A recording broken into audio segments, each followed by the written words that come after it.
Yirmiyahu chapter 11. Here is the word that came to Yirmiyahu from Adonai. Listen to the words of this covenant, then speak to the people of Yehuda and the inhabitants of Yerushalayim. Tell them that Adonai, the God of Israel, says, "A curse on anyone who does not pay attention to the words of this covenant, which I enjoined on your ancestors at the time that I brought them out of the land of Egypt, out of that iron smelter. I said, listen to my voice and carry out all my orders. Then you will be my people, and I will be your God, so that I can fulfill the oath that I swore to your ancestors, to give them a land flowing with milk and honey, as it is today." Then I responded, Amen, Adonai. Adonai said to me, "Proclaim all these words in the cities of Yehuda and in the streets of Yerushalayim.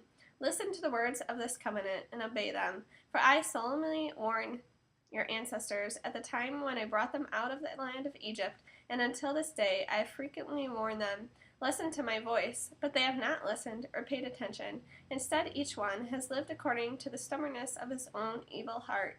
For this reason I have brought upon them all the words of this covenant, which I ordered them to obey, but which they did not obey."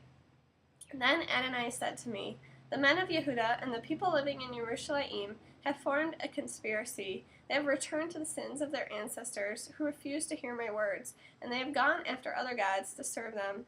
The house of Israel and the house of Yehuda have broken my covenant, which I made with their ancestors. Therefore, Adonai says, I am going to bring on them a disaster which they will not be able to escape, and even if they cry to me, I will not listen to them. Then the cities of Yehuda and the people living in Yerushalayim will go and cry to the gods to whom they are making offerings, but they will not save them at all in their time of trouble. For you have as many gods, Yehuda, as you have towns, and you have erected as many altars for sacrificing to that shameful thing, Baal, as there are streets in Yerushalayim. So you, Yirmiyahu, don't pray for this people. Don't cry out or pray on their behalf, because I won't listen to them when they cry to me because of their troubles. What right does my beloved have to be in my house, when she has behaved so shamelessly with so many? Offerings of consecrated meat can no longer help, because it is when you are doing evil that you are happy. Adonai once called you an olive tree, beautiful, full of leaves and good fruit. Now with the roar of a violent storm, he has set it on fire, and its branches will be consumed. For Adonai Sabaoth, who planted you, has decreed evil for you. It is because of the evil which the house of Israel and the house of Yehuda did to themselves, provoking me with their offerings of incense to Baal. Adonai made this known to me, and then I knew. You showed me what they were doing, but I was like a tame lamb, led to be slaughtered.